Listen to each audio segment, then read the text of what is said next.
1991년 5월 30일 파나마의 수도 파나마시티에 살던 K 시버스는 새벽 4시에 몸을 뒤척이며 깨어났습니다. 몇 시간 전 그녀는 남편인 윌리엄 시버스가 준 수면제를 먹고 잠들었었는데 뭔가 불편하고 거북한 느낌이 들어 일어난 겁니다. 윌리엄은 지역에서 존경받는 병리학자였으며 검시관직에 있는 의사였습니다. 그는 자주 가족들에게 영양제를 비롯해 간단한 처방을 직접 해줬고 그날 수면제도 마찬가지였죠. K는 52세의 나이였지만 과체중에 흡연가였기에 자주 손발이 저렸고 심장에 통증을 갖고 있었기에 그날도 시간이 지나면 차츰 가라앉을 거라 생각했습니다. 하지만 몇 시간 후 K는 집에서 사망한 상태로 발견됩니다. 처음 그녀를 발견한 것은 윌리엄이 집으로 보낸 직원 2명이었습니다. 그날 아침 윌리엄은 K가 호흡곤란 증세를 보이며 심장이 아프다 말하자 테스트를 위해 그녀의 피를 뽑으려 했지만 혈관을 찾을 수 없어 포기하고 출근합니다. 평소에도 그런 증세를 보였던 아내였기에 당시에는 별 생각이 없었지만 걱정이 된 건지 직원을 집으로 보냈고 그렇게 K는 사망한 상태로 발견된 겁니다.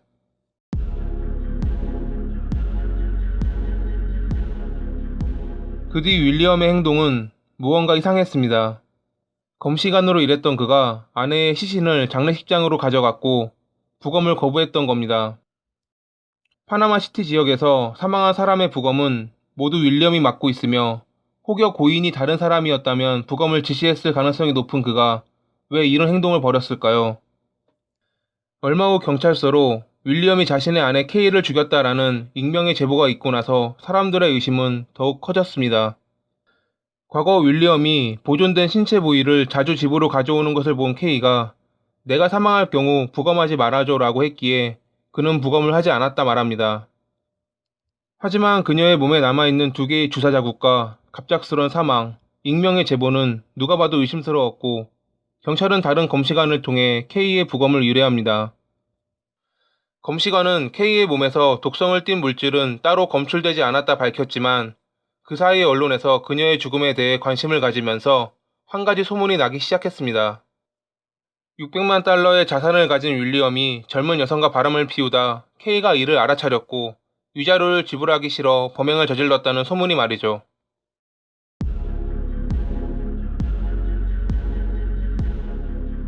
처음에 이를 부정하던 윌리엄은 결국 자신이 바람을 피웠다는 것을 인정했지만 그것과 아내의 죽음은 별개라며 그녀는 평소 지병을 앓고 있었기에 자연사했다 주장합니다. 검찰은 윌리엄을 살인 혐의로 기소했습니다. K의 몸에 남은 주사 자국이 윌리엄이 알 수 없는 물질을 주사한 흔적이며 이는 고의적 범행이라 판단한 겁니다. K의 혈액에서 발견된 염화칼륨이 그녀의 죽음과 연관되어 있을 수 있다는 검시관의 소견이 있었기에 검찰은 윌리엄을 기소할 수 있었습니다. 실제로 염화칼륨의 경우 사형수의 약물 주사용에 쓰이는 물질로 과다 투여는 인체에 큰 피해를 입힙니다.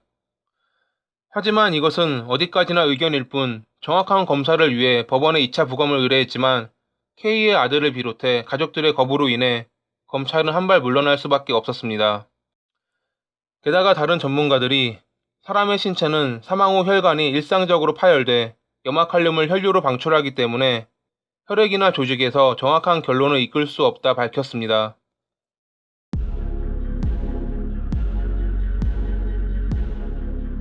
하지만 검찰은 포기하지 않았습니다. K는 고질적인 심장질환과 호흡곤란을 앓던 환자였는데 그날 윌리엄이 K를 병원에 데려가지 않은 것이 수상했던 겁니다. 당시 K의 몸에 남아있던 주사 자국은 무언가를 주사했음이 분명했고 윌리엄은 주사기를 집 앞에 있는 쓰레기통에 버렸다 했지만 이 역시 이상했습니다.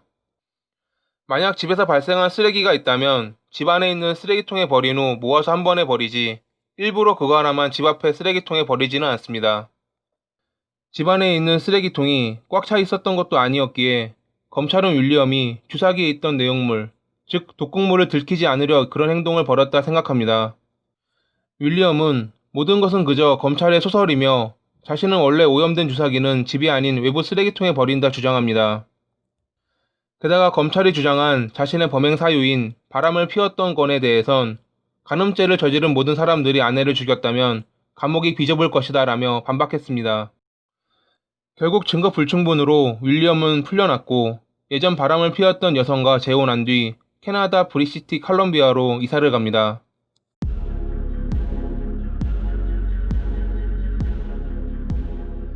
하지만 검찰은 윌리엄이 여전히 사건의 범인이라 생각했습니다.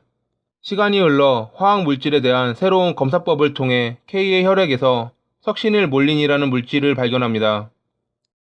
석시닐몰린은 석시닐콜린이 분해돼 나오는 물질로 석시닐콜린은 근육 조직을 이완해 마취시켜 호흡 곤란을 일으키는 물질입니다. 2001년 3월 윌리엄은 7살인죄로 유죄를 판결받습니다. 윌리엄의 변호사들은 새로운 검사법을 시행하는 과정에서 샘플이 오염됐을 가능성을 언급하며 항소했습니다.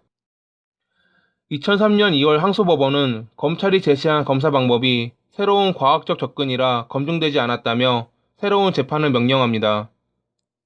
법정 공방이 오가는 도중 윌리엄은 폐에서 암을 제거했고 방광암과 당뇨병을 앓는 70세의 노인이 됐습니다. 끈질긴 검찰의 기소에 지친 윌리엄은 결국 과실치사 혐의로 합의를 봅니다.